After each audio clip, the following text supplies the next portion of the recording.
Ahora que hasta ahora estamos vigilando muy de cerca y vamos ahora con el análisis geopolítico. Creo que está ya nuestro invitado, Eduardo Irastorza, profesor OBS Business School. Eduardo, muy buenos días. Muy buenos días. Bueno, empezando por lo último, si le parece, mirando a Oriente Medio, hemos visto cómo Netanyahu decía: queda menos tiempo para que acaben los combates intensos contra Hamás, no la guerra contra Hamás, y sí, tiempo, por lo tanto, para entonces dar lugar a mirar a un ataque en el Líbano. No sé en este momento ese punto de tensión, ese riesgo de escalada, ¿qué lectura se hace en este momento? Estamos ante un escenario en el que Israel quiere cerrar uno de los frentes, que es el de Gaza, y probablemente poder responder con toda su fuerza en el norte, en Líbano. La guerra no va a terminar, ya lo ha dicho Netanyahu. La guerra va a continuar, los ataques van a ser persistentes hasta que el último rehén que tengan en su poder Hamás pues sea liberado. Este es su objetivo y por ahí se mueve el acuerdo que quiere establecer. Respecto al drama humanitario, hay que entender que Israel se plantea esta situación como una guerra, no es simplemente un conflicto, y en una guerra el objetivo es dejar al enemigo sin recursos e infligirle daños inaceptables para que se rinda. Si eso pasa por matar de hambre a la población, pues entra dentro del cálculo de su estrategia, ¿no? No podemos pensar que una guerra se limita a dos grupos de fuerzas armadas que luchan entre sí al margen de la población civil. Eso ya no ocurrió ni en la Primera ni en la Segunda Guerra Mundial, nunca va a volver a ocurrir. Las guerras se mueven en el entorno político, económico y de la propaganda. Y en ese sentido, pues Netanyahu tiene muy claro que se encuentra ante un escenario que no puede desaprovechar para alejar de sus fronteras el riesgo de un ataque que no tendría posibilidades de contestar.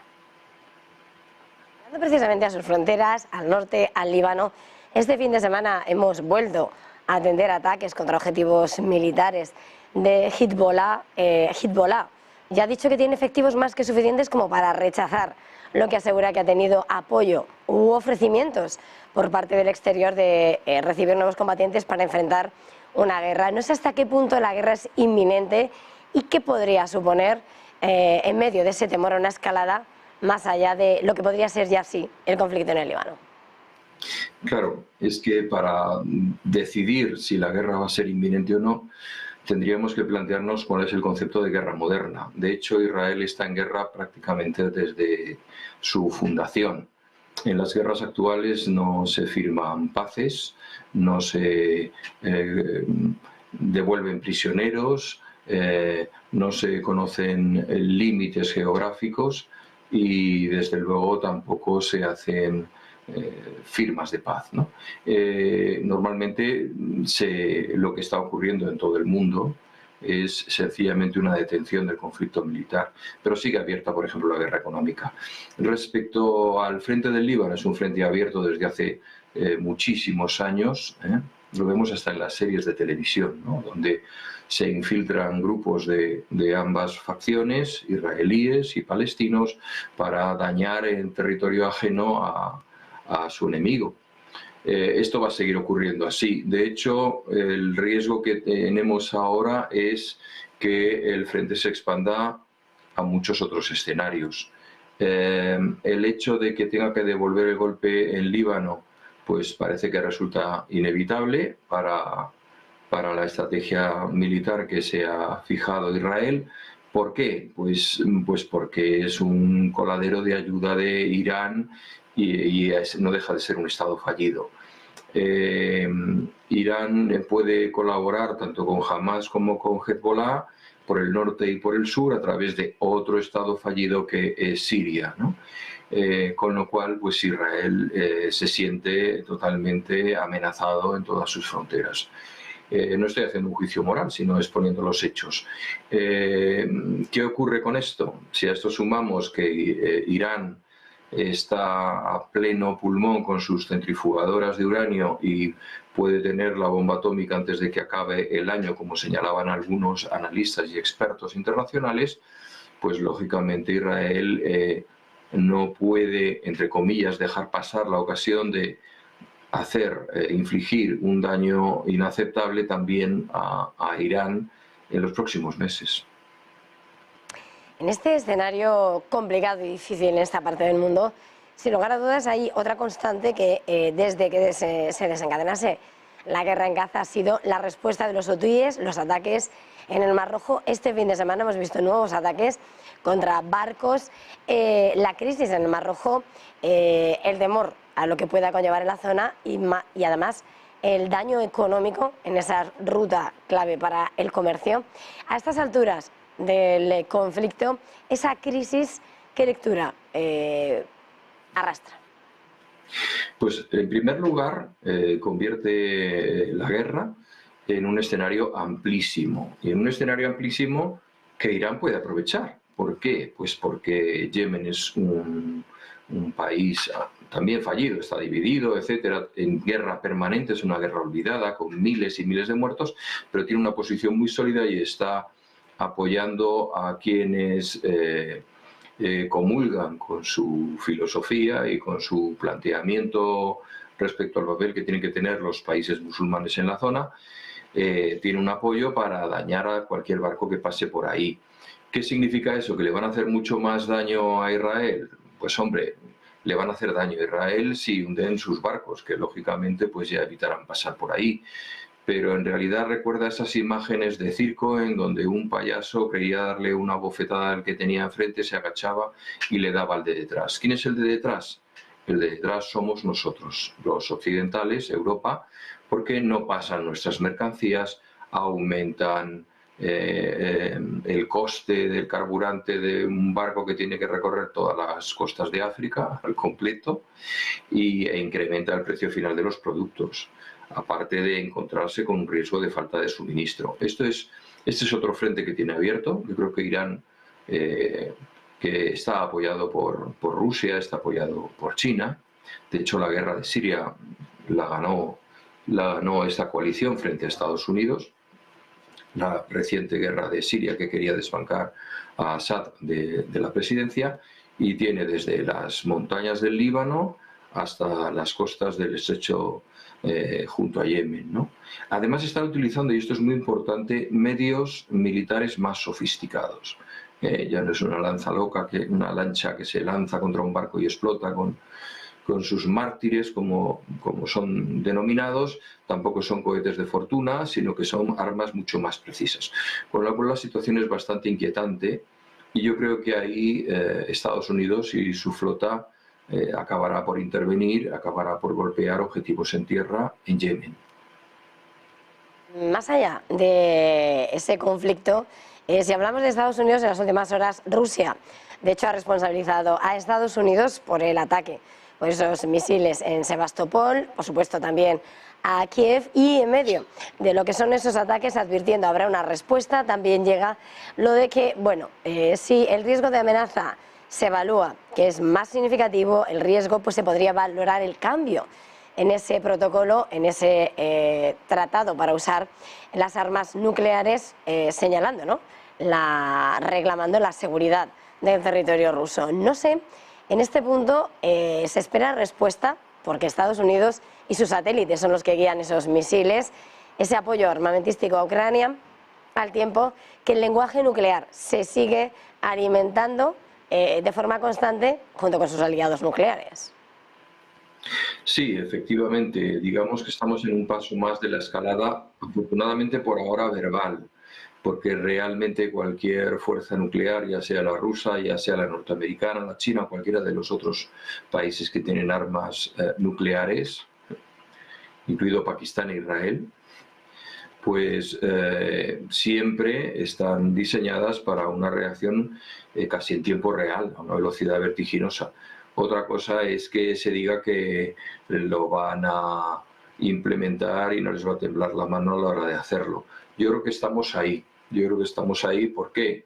Pues porque a Estados Unidos no le ha sentado nada bien que barcos con armamento nuclear, submarinos en este caso, se hayan paseado por las costas del Caribe o se hayan metido en aguas muy próximas a las jurisdiccionales del Reino Unido. Es tan inquietante que, lógicamente, implica un mensaje sobre todo para sus audiencias electorales, para los ciudadanos. Decirles, estamos preparados y golpearíamos antes, no tengáis miedo, la situación está bajo control.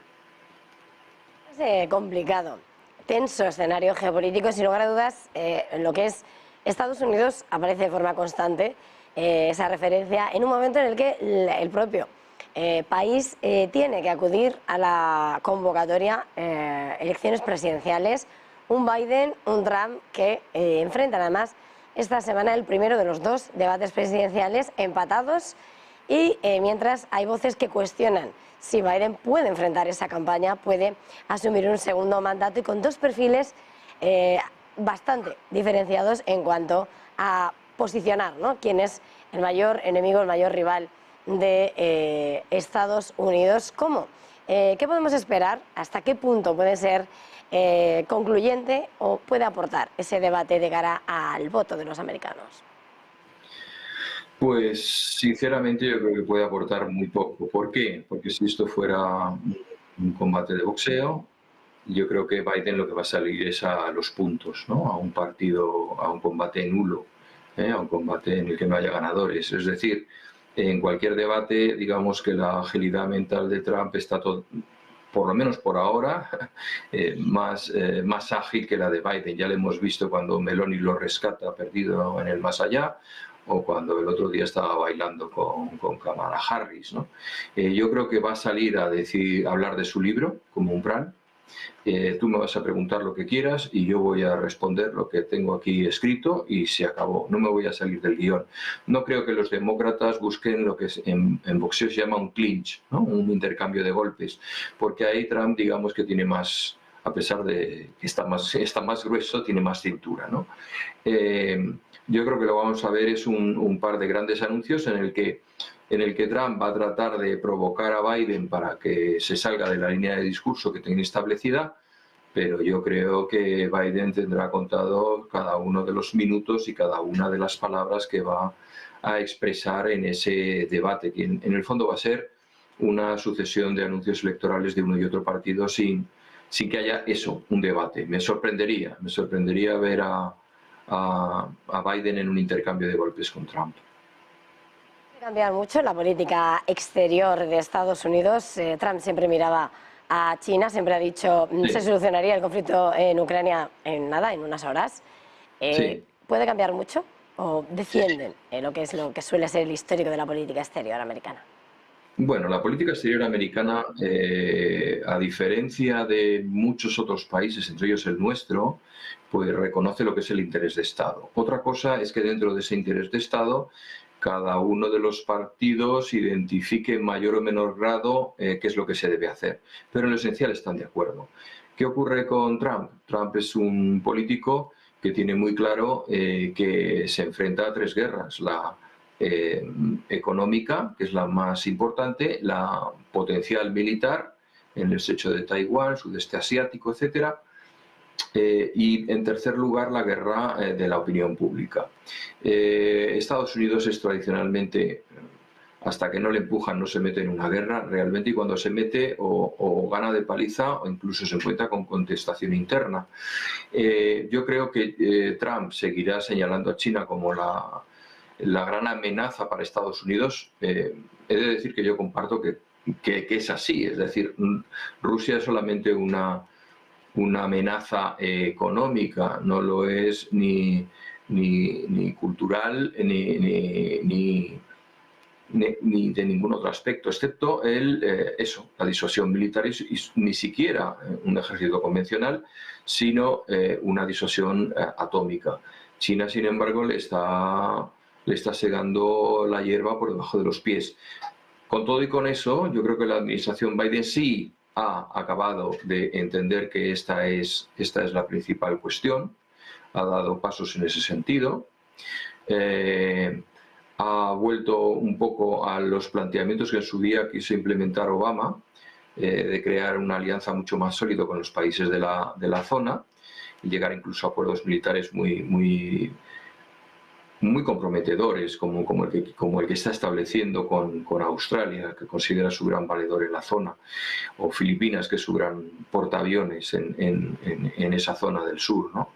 Hay que recordar también otra cosa, y es que el sudeste asiático también es una fuente de energía muy importante. Indonesia, pues ya desde los tiempos en que era colonia holandesa con Shell, producía una enorme cantidad de petróleo. Ahora Corea del Sur ha descubierto enormes reservas, ¿no? Esto, digamos que el botín es mucho más interesante. Yo creo que no va a haber grandes distancias en los objetivos, a lo mejor sí en el modo de contarlo, pero no mucho más allá. Eduardo Irastorza, como siempre ha sido un verdadero placer contar con usted una vez más aquí en Negocios Televisión. Feliz jornada, feliz negocio. Igualmente, hasta pronto. Nosotros ahora vamos a hablar de esos